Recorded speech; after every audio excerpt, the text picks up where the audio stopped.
না, আমরা কেউ বুড়া নই, কিন্তু এখানে আমিও বুড়া না। আমার চুল সাদা, ব্রু সাদা, দাড়ি সাদা, কিন্তু আলহামদুলিল্লাহ আমার কল হলো যুবক কল। আলহামদুলিল্লাহ আমি আমার আল্লাহকে বলেছি, আল্লাহ আমি বুড়া হতে চাই না। বুড়া তো সেই লোক যে কোনো কাজ দেখলে ভয় পায়, যে লড়াই করতে ভয় পায়, যে মানুষের পাশে দাঁড়াতে ভয় পায়, যে মানুষের সুখে দুঃখে চিৎকার দিয়ে সেখানে গিয়ে দাঁড়ায় না, সে হলো বুড়া। আমি ওই বুড়া হতে চাই না। আমি প্রিয় জনগণের সাথে সুখে দুঃখে মিশে একাকার হয়ে থাকতে চাই। আপনারা কেউ সবাই সেই যৌবন চান? সবাইকে মোবারকবাদ। মাশাআল্লাহ। কাউকে যদি বলা হয় চাচা আপনার বয়স কত, বলে যে এই ধরেন 70, বলে আপনাকে তো এমন লাগে না, অনেক কম মনে হয়। দেখবেন যে মুখটা হাসিতে ফুটে উঠছে বয়স কম শুনলে। সবাই আসলে চিন্তা করে আমি যেন একটু যুবক থাকি। আজকে আপনারাও চাইলেন একটু যুবক থাকেন। আমরাও বলি যৌবনের সেই উদ্যম নিয়ে সমাজের সমস্ত আবর্জনা পরিষ্কার করার জন্য আমাদেরকে ঐক্যবদ্ধ হতে হবে। পারবো আমরা হাতে হাত মিলিয়ে দেশ গড়তে ইনশাআল্লাহ। আপনাদেরকে মোবারকবাদ।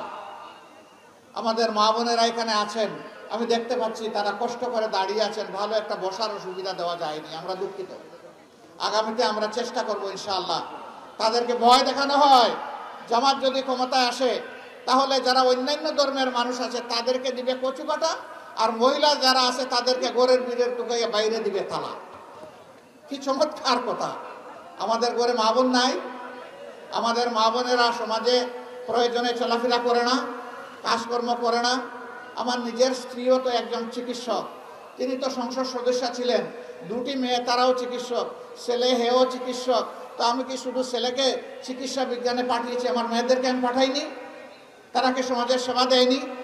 আমাদের সকলের ঘরে খোঁজ করলে এরকমই আপনারা পাবেন ইনশাআল্লাহ। এটা আমাদের বিরুদ্ধে মিথ্যা অভিযোগ। বরঞ্চ আমরা আমাদের মা বোনদেরকে নিশ্চয়তা দিচ্ছি দুটি জিনিসের।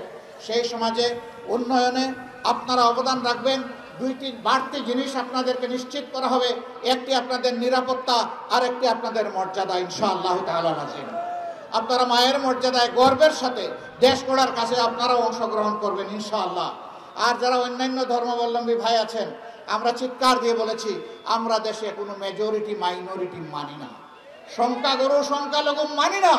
আল্লাহ তাআলা একই দেশে আমাদেরকে পয়দা করেছেন, মর্যাদার ভিত্তিতে আমরা সকলেই সমান। আমরা নাগরিক অধিকারের ভিত্তিতে সকলেই সমান। একদল দুষ্ট জাতিকে টুকরা টুকরা ভাগ করার জন্য, হিংসা বিদ্বেষ লাগিয়ে রাখার জন্য এই ধরনের অপপ্রচার করে ফায়দা লুটেছে। সেই ফায়দা বাংলাদেশের মানুষ তাদেরকে আর লুটতে দেবে না ইনশাআল্লাহ। আমরা সবাই মিলেমিশে একাকার, ঐক্যবদ্ধ আমাদের হাতগুলো। এই স্টেজেও আপনারা দেখতে পাচ্ছেন, এই যে আমার পাশে এক ভদ্রলোক, তিনি দাঁড়িয়ে আছেন। তিনি আমাকে বললেন যে আপনি আমাকে কমপক্ষে এখানে জামাতের আমির ঘোষণা দেবেন। আমি তাকে আপনাদের সামনে উপস্থাপন করলাম। আমি কিন্তু বলি নাই, তিনি স্বেচ্ছায় সজ্ঞানে এবং খুশির সাথে আমার কাছে এই দাবি জানিয়েছেন। আমি তাকে আমার পক্ষ থেকে আন্তরিক অভিনন্দন এবং শ্রদ্ধা জ্ঞাপন করি। আমরা সবাই হাতে হাত মিলিয়ে ইনশাআল্লাহ এই দেশ গড়ব ইনশাআল্লাহ। আপনারা রাজি আছেন? কোনো হিংসার জায়গা আমরা রাখবো না, দেশকে ভেঙে টুকরা টুকরা করতে দেব না। স্বাধীনতা সার্বভৌমত্বের জন্য আমরা প্রত্যেকেই ব্যক্তিগতভাবে এক একজন যোদ্ধা হব ইনশাআল্লাহ। কাজে এই যুদ্ধ আমাদের দেশে 2.5 লক্ষ, 5 লক্ষ নয়, 10 লক্ষ নয়। আমাদের দেশে যোদ্ধার সংখ্যা হচ্ছে কমপক্ষে 10 কোটি। কারণ আমাদের মেয়েরাও যুদ্ধ করেছে না? কমপক্ষে 10 কোটি প্রাপ্তবয়স্ক মানুষ এই দেশে আছে। আমরা ইনশাআল্লাহ দেশপ্রেমের অস্ত্র বুকে নিয়ে আমরা আমাদের দেশকে আমরা রক্ষা করব ইনশাআল্লাহ। আপনাদের সকলকে কষ্ট করে এখানে আসার জন্য, সূর্যমুখী চেহারার জন্য আপনাদেরকে মোবারকবাদ জানাচ্ছি। আমরা দেখেন শান্তিতে সূর্য আমাদের পিছনের দিকে, আর সূর্যের তেজ আপনাদের মুখের উপরে। একটা ফুল আছে, সূর্যের আলো যেদিকে যায় ওই ফুলটা সেই দিকে ঘুরে যায়। আপনারা সূর্যমুখী, আপনারা সূর্যের দিকে আছেন আলহামদুলিল্লাহ।